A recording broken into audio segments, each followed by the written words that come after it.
All right. Welcome everyone to the second try because my computer gave out on the last one um, for online learning professional development. All right, there we are, finally loaded. So, online learning by me, Frank Savino. And we're going to be talking about this kind of through the lens of what we've learned through uh, the last few years teaching through a pandemic, as well as a lot of things that we learned and discussed in our class, Education 587. So, uh, this presentation will last between 20 and 30 minutes. Um, and some of the things that we're going to talk about, an overview will be listed here. So we'll talk first a bit about what a K through 12 online learning environment looks like, overall online pedagogy, different strategies for teachers to keep in mind um, when developing their pedagogy.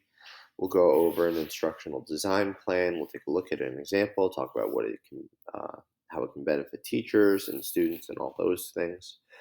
We'll go into more depth on assessment strategies, as that's often one that teachers are curious about and want to learn more about, and are always looking to improve. And then we'll have some closing statements at the end. So to get started, right, just talk about an online learning environment for anywhere between K through 12 is it's important to understand that it's going to look different, right? I teach 10th, 11th, and 12th grade math. So my online learning environment might look different from my sister's, who teaches, second grade. Often, the younger students need a bit more guidance and a bit more structure, where the older students can kind of be left not on their own, but they can kind of, they have more experience in working with technology. They're a bit more independent, so just naturally, their classes might look and might be designed differently. So that's important to keep in mind when you're developing your online class. You can talk to other teachers uh, in your school or in your department and kind of see what worked well and what didn't work well. And you can talk to teachers from other areas, but just keep in mind that it's going to be different, right? It will work for them, might not necessarily work well for you. All right, the other thing that either yourself or your school or your team is going to have to decide on is whether or not you're going to be synchronous or asynchronous or a blend between the two. So, just to define those terms really quickly, a lot of you probably know what they mean, but synchronous means that everything is happening at the same time. The learning is being done together, versus asynchronous, where the learning is done separately. It's kind of students are on your own or on their own. And they can kind of watch videos and do assignments kind of as they please and as it makes the most sense for them. Now, what I will say is there are advantages and disadvantages to each, which you have to consider when making that decision. So, for example, for synchronous learning, right, one advantage is that, let's say you're giving a presentation, or let's say you're in a science class, and you want to demonstrate to students that gravity affects all objects equally. What's great about the synchronous is that you could perhaps live stream that demonstration to them. And as you're going through it, you might have a method for students to ask questions or to communicate with each other in real time as the experiment is going on. So, in that, students can learn from each other. They have an opportunity to ask questions directly and get their questions answered in real time. Versus asynchronous would be, maybe instead of a live stream, maybe that demonstration or that experiment is recorded and posted for students to watch later. Now, students won't be able to ask questions in real time there, but they will, if your classroom is set up appropriately. There should be some avenue for them to ask questions and to get those answered. One of the benefits of doing it asynchronously um, is that students can pick the times that work best for them. So an example is, when schools first shut down, a lot of students, their responsibilities changed. Maybe they had parents that were first responders or that still had to go to work. And now, instead of just focusing on their academics, those students have to, they become babysitters, they become parents, they become role models. So maybe they have to deal and work with getting their second grade sibling set up onto their Zoom link or access their Google Classroom and make sure that they're set up and running. And then maybe they have to, uh, change diapers, or maybe they have to make lunch for everyone. Maybe they have to take care of an elderly grandparent. So those responsibilities change. And in doing so, their time changes. The amount of time that they have might be limited. So one of the benefits of asynchronous learning is, well, if that video is posted, right, once they have a free moment, they will still be able to access that and view and see and learn from that experiment that was done previously. So that is one of the benefits of asynchronous learning. Another thing to consider or to keep in mind is, are your students going to be fully remote? Is it going to be a hybrid model? Is it going to be a blend between the two? And that may or may not come from your district or your school or whatever the case may be, but that will impact how you are teaching things, right? So if you're fully remote, every single thing has to be online. Every single activity has to be online, has to be accessible online. But if you're hybrid, right, maybe you can do like a flipped class, or maybe when you're at home, you're watching the videos and you're taking notes, but when you're coming in, you're doing the worksheets and taking the assessments, right? So fully remote versus hybrid is going to look differently in how you set up your classroom, but things that you want to keep in mind. In doing so, right, between the synchronous and the asynchronous, the fully remote and the hybrid, whatever grade you're teaching, whatever blend, of things that you have going on, it's really important to reimagine the classroom, right? So what you're used to might not, and what works in the classroom might not work for online. So maybe in the classroom, right, you have, all of your resources and things like that, and students can come up directly to you to ask questions and whatever the case may be, and assessments, right? Maybe those look a certain way. But online, right, in the virtual world, maybe you need, to set up one area of your Google Classroom for resources, or maybe you need to bundle them together, or maybe you need to give students more of a heads up for assessments and for dates and things like that, and all the things that we'll get into. But we kind of have not a blank slate, because online learning has been around for a while, but it's new for many of us. And so we can get creative and we can use our imagination to think about the best way to set up our classroom. But the most important thing when you're doing that is to keep in mind your students' needs, to keep in mind, their physical well-being, their mental well-being, as well as their social well-being. Um, and for a lot, those three are kind of connected together. But your physical well-being is, are your students sleeping enough? Are they eating enough? Are they drinking enough? Do they have, all of those things, those essentials taken care of, so that they can focus on their learning? Their mental wellness, are they suffering from anxiety, from depression, things like that? Do they need to talk to a counselor? Do they need help? And keeping up to date with those things, which a lot of times, when you're in person, you can see those really clearly and really well, and you could report it. But online, it might look differently. So maybe you need to give out, a weekly or daily, you know, Google form. That's just, hey, how are you feeling today? What's going on? Talk to me. Is there anything that you need to get off of your chest? Those sort of things are going to look differently online. And finally, we have our social wellness. Students like to one of the things that they like about school is, that social interaction, engaging with their students. So how can we take that, and how can we um, allow that to also be incorporated into our online learning? Now, many of or all of those things will kind of blend together, and one will affect the other. So you do want to keep that in mind. But the other thing is, you also need, as a teacher, to take into account your physical, mental, and social well-being as well, right? So all of those things also apply to you. So just things to keep in mind as you work through and set up that online classroom.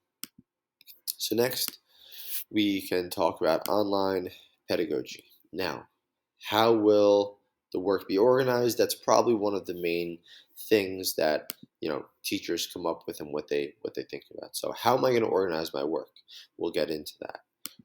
Other questions are, okay, well, what are the expectations? What do I expect of my students? What do my students expect of me? What does the school expect of the students? What does the school expect of me as a teacher, right? And so clearly defining those expectations will only serve to help everyone and to make sure that your online learning and online teaching is as effective as possible. And we'll talk more about that in the next slide.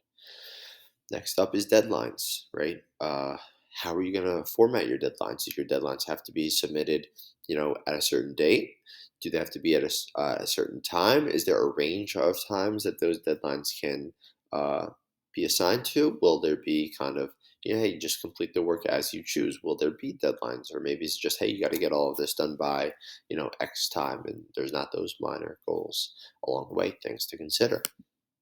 And finally, accessibility. So not only accessibility to the content and to the material, but also yourself as a teacher. You have to be accessible. You have to be a way to communicate with your students. And we'll talk about something called a communication tree. But setting up these guidelines can be really helpful, and these best practices can be really helpful. So strategies for working through those questions and those ideas. So, how will the work be organized? Well, the first recommendation that we make is to kind of break it down into modules. Now, in order to do that, right, modules are just basically, hey, chunking the information down. Now, some teachers like to do it based on the unit. Other teachers like to break it down week by week. And other teachers like to do it day by day. But either way, breaking it down to modules, letting students know what's coming up is a really effective way of doing that, because now, right, they know what to look for, right? They know, okay, it's Monday, it's the beginning of the week. I know, and these are all the assignments and the work that is going to be required of me, and this is what I'm going to need to know how to do. So if it's asynchronous, they can plan accordingly, or if it's synchronous, they kind of have an idea and know what to expect going into it. Now, Google Classroom is a great way to set up those modules. It's not the only way, but it is one that students have familiarity with, and a lot of their other classes will probably make use of it. And if not, it's definitely something that you can talk about with your school. Um, but just having that sense of familiarity for the students can be helpful, but certainly by no means is your only option. Teachers have also kind of made their own classroom, right? Or their own website, I should say, for their class. Other teachers have used Google Docs to make like kind of a unit guide and things like that. So the options are kind of endless, but Google Classroom is one that we recommend. It's easy to use. It's got great customer service, and it's familiar with the students. So then for your expectations, once you have those modules set up, you want to clearly define your goals. So what is expected of you on a weekly basis? Let's take that as an example. So if you know that at the end of every week, you want to have, let's say it's a math class, and at the end of every week, you want a Delta Math assignment to be completed and submitted. Delta Math, for those of you who don't know, is an online math program where teachers can create custom custom assignments. And it keeps track of students' progress, their grades, how much time they spent on it. Teachers can customize, how many questions in a row do you need correct, point values, and things like that. But if that's something that you want to use as a formative assessment every week, well, then that's an expectation that you have to define right at the beginning. Okay, you need to tell your class at the end of every week by 11:59, that Delta Math has to be submitted, and if not, right, these will be the consequences, whether you lose credit or it can't be made up, whatever that decision is that you make. Right, defining those expectations is important. Right, if you have a discussion post that you need students to respond to in English class, well, you need to, what are the expectations? How many responses are you expecting students to do? What is the quality of that? All of those things. Defining them early, and then we'll talk about it, but being consistent with those expectations is huge. And that also leads us into the deadlines. The deadlines, right, kind of go along with the expectations, but being consistent with them, right, is huge. So if on one week that Delta Math is due on Friday, changing it to Wednesday on the next week. Sure, you're the teacher, you have the ability to do that, but it's going to throw your students off. It's going to make it more difficult. So being consistent is the biggest, or is one of the biggest things when it comes to that. Furthermore, those deadlines that you set should be realistic. Okay, so even though it's an online class and you might feel that, hey, students are at home, it's fully online, they're at home, right? Creating a lot of deadlines and a lot of work, where otherwise in person you may not, right? That's going to take a toll on the students, mental well-being. And is that something that is really necessary? Is something that you need to consider when assigning projects and work and deadlines. So being consistent and being conscious of students' other needs outside of the classroom. Finally, for accessibility, this is what we talked about in the last slide, but having that communication tree. So what a communication tree is, it's kind of a flow chart where students can go to it and they can see, okay, well, if this is my question and if this is my problem, they can answer a series of questions and arrive at the best case scenario. So for example, if students have a question on homework, they go to communication tree and their problem is, hey, I don't understand the homework. They can find on the flowchart what that falls under or the closest thing that it falls under. And then they can answer a series of questions. Did you try, going to one of the bundles and checking your resources? Yes. Okay. If you did that, maybe the next step is, hey, post your question on Google Classroom or on the discussion board. Maybe, one of the other students can help you, kind of similar to in class, right? Asking your partner for help. That is one way that you can weave in social wellness, but also kind of help students get answers to their questions. Okay. Maybe it's an emergency. Maybe a family emergency came up and a student needs an extension on one of the deadlines that you set. Well, right, they can go to the tree and maybe through the series of questions, they find that, hey, emailing the teacher directly is the best course of action. Um, but having that communication tree will keep things consistent as well because it's the same answers, it's the same process, right? So odds are they'll have another question on homework and they'll know where to go. Odds are they'll have to get in touch with you again and they'll know the best way to do that via email.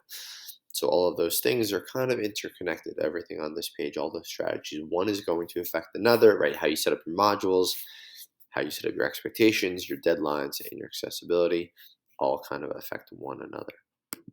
So that leads us then into an instructional design template. And what that does is it should outline the course objectives, both the larger objectives as well as the meso objectives, the smaller objectives for the class, topics, and in what order they will arrive at. So you can kind of think of those as your modules, the different prompts that you're going to give your students, different assessments, when those are going to be, all of those things, right? You can almost think of it as a virtual, not lesson plan, but for yourself, it's an outline of kind of how things are going to be run. They can be used to help you, the teacher, stay organized and be consistent and kind of just have some, plan into action, right? And so that it allows you to keep up with those things that we talked about in the last page, those consistent expectations, those consistent deadlines. And so what we're going to do now is we're going to take a look at an example.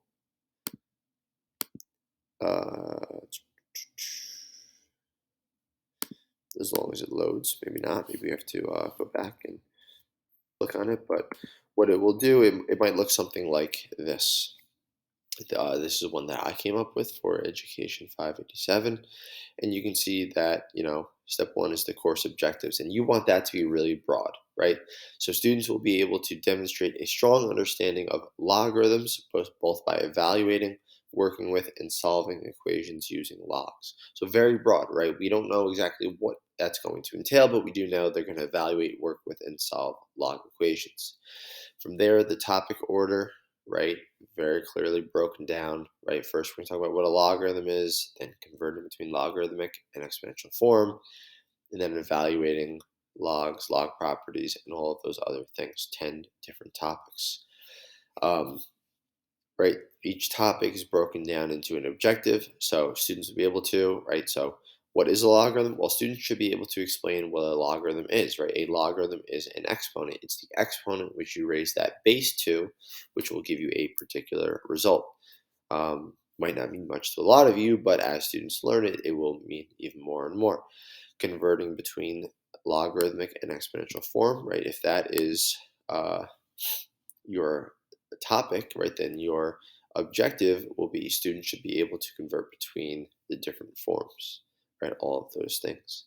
And how are you going to assess those objectives? Well, it's going to be through a use of a Google form, right? An exit ticket, which should be completed by the end of the school day each Friday so that students can demonstrate their learning.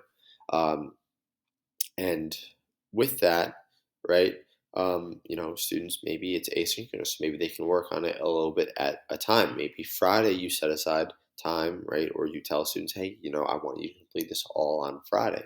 Whatever the case may be, that would go there. Your pre-class slides, your reported pre-class video, those are kind of self-explanatory. I think it's what are you going to make available to students, right? What notes are you going to make available? What videos will you make available? Discussion board, if you're going to have one, right? What are the different prompts that you are going to give them, right? The three are listed here. What is one topic you felt you had a good grip on? What is one topic you feel you need a bit more help with? And then on a scale of 1 to 10, how do you feel with this week's material? So it allows you to kind of check in with them, but they know every week, right? It's going to be consistent. These are the three questions that I have to answer. Additionally, right, telling them and letting them know that they have, right, if that's due on Thursday, then they have until Friday over the weekend to comment on three peers with suggestions on how to improve that topic that they needed help with. So again, that's blending in the social wellness, the interaction, which is excellent. Then you have your quiz questions, right? Just what are those going to look like? When are you going to give them? All of those things. What are your live class slides? Synchronous class, is it going to be synchronous or asynchronous? What is going to be done? Right here we're going to answer the more challenging questions and apply that knowledge to new questions. That application is sometimes something students struggle with, so making sure to do that in class was important to me, so I included it. How am I going to evaluate students, right? So the exit tickets, that's great. They get immediate feedback with that. We'll talk about that in a second. Letting the technology work for you. Communication clarity, using the communication tree, and time priority shifts. So, right, time is a valuable thing for both students and teachers. So, making sure to uh, allow them to, and this kind of was what we were talking about the deadlines, but letting them know when everything's due so that they can plan their time accordingly is super, super important. Because in an online learning environment, your time shift is definitely different. So we'll go back to here. We'll view the slideshow. We went through all of these things. Oh, and let's go back. So this brings us now into our assessment strategies. So for assessment, right, we say variety is the spice of life. It's kind of cliche, but we'll talk about what it means and what it does mean. So what it means is there's a lot of different options out there for you as a teacher. And a lot of times, students can fall into the routine, things can get stale. And so we don't want teachers to be afraid to switch things up. Yes, you want some consistency, right? But you also want to kind of allow students to stay engaged and stay motivated. So maybe, at the beginning of the school year, you say, hey, we are going to have a mini quiz every Friday, and maybe you just kind of leave it like that so students know there's going to be a mini quiz Friday. But then you tell them and you go, hey, these are the different options of quizzes that we will have. Maybe one will be a Google form. Maybe one will be a Delta Math.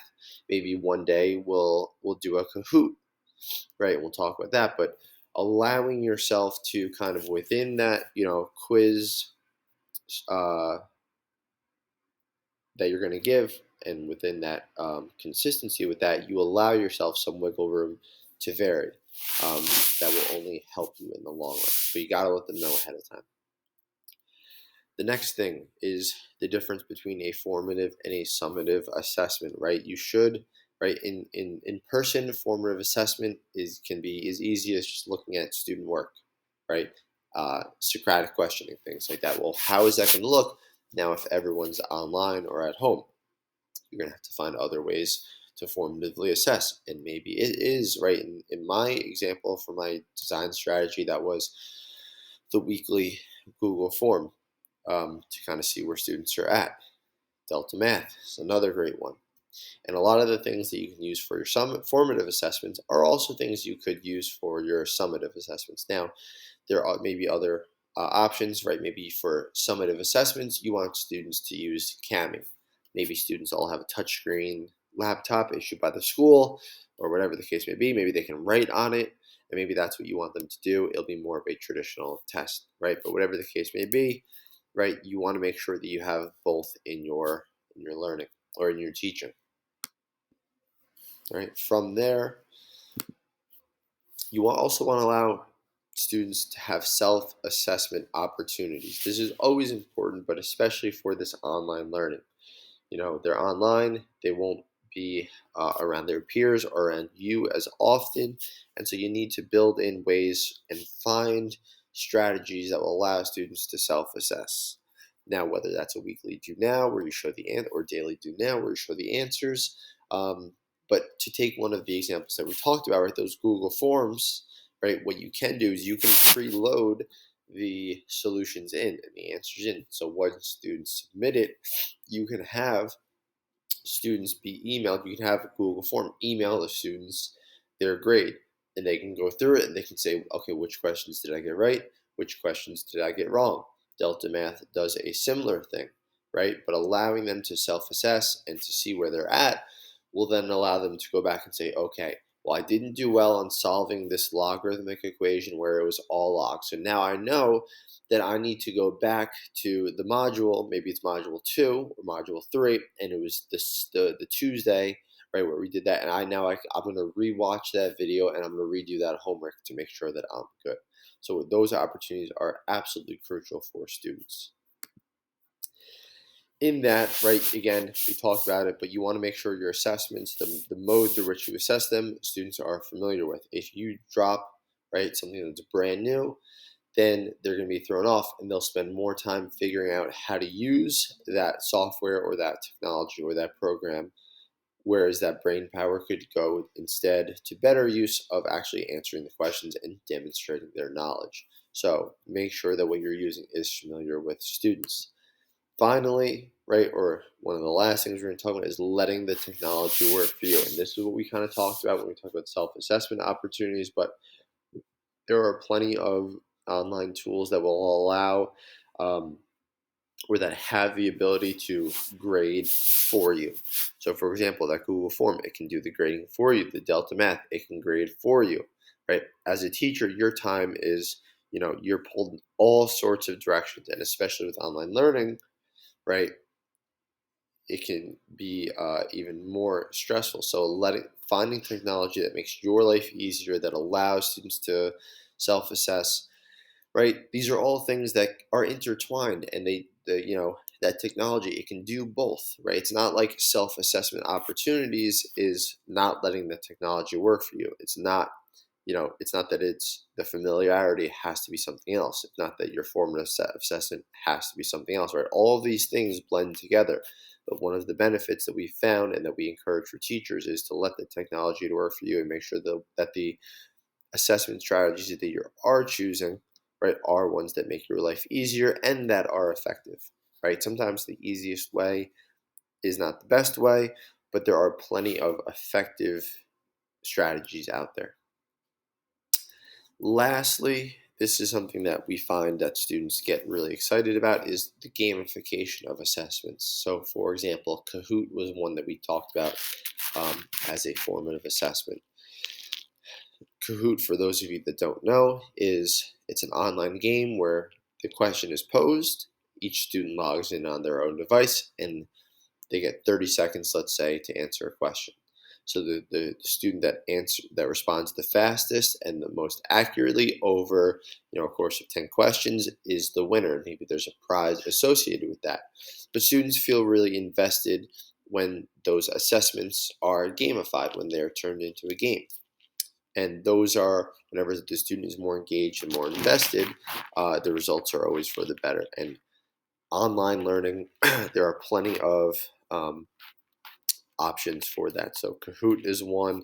Plickers, if you're doing a hybrid model, is also one, as well as a variety of other websites. So just things to keep in mind as you kind of go through your online teaching experience. All right. So from here, right, our closing thoughts are that, or closing thoughts that I want to leave you with is the fact that you, as the teacher, you have the ability to create and mold your online learning environment based on the needs of your students. Okay. We talk a lot in education about student based learning, student based teaching, the needs of your students, the whole student, right? Even though you're seeing your student potentially through a screen or virtually, or maybe you're not seeing your student, right? It is important to still think about the needs of your students, right?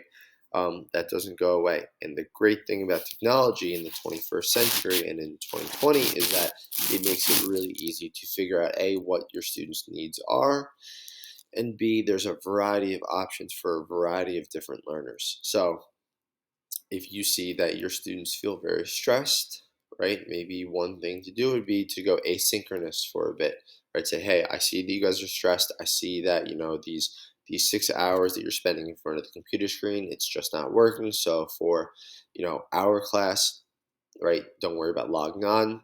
Get the work done. Here it is outlined very neatly, right? Take a breath, right? Maybe you assign something that is a de-stressor for them, right? Maybe it's, hey, take a second to meditate, right, and think about all these good things, these positive thoughts, right? De-stress. That's today, right? And allow them that time, because odds are, if they de-stress and they feel better, they'll come back even stronger the next day. They'll work even harder for you, and they will learn even more. So you never want to get away from the needs of your students, right? That is absolutely crucial. And with that being said, right, you also want to think about your needs, right? You as the teacher, what's going to be the most effective for you? What's going to allow you to be the best teacher, to meet your students' needs the best? If you're stressed out all the time and you have a ton of work, you won't be able to meet your students' needs the best. So finding that balance is super, super important. And a lot of the things that we've talked about here today can absolutely help you. The only thing is, right, it's going to take some experimentation with you to find what's going to work best for you and for your students. So, with that being said, right, we just want to thank everyone for coming out. If you have any questions, please feel free to reach out, um, and we'd be more than happy to answer them. But thank you, everyone, for your time, and hopefully you got something out of the video today. So thanks again, and we look forward to being in contact in the future.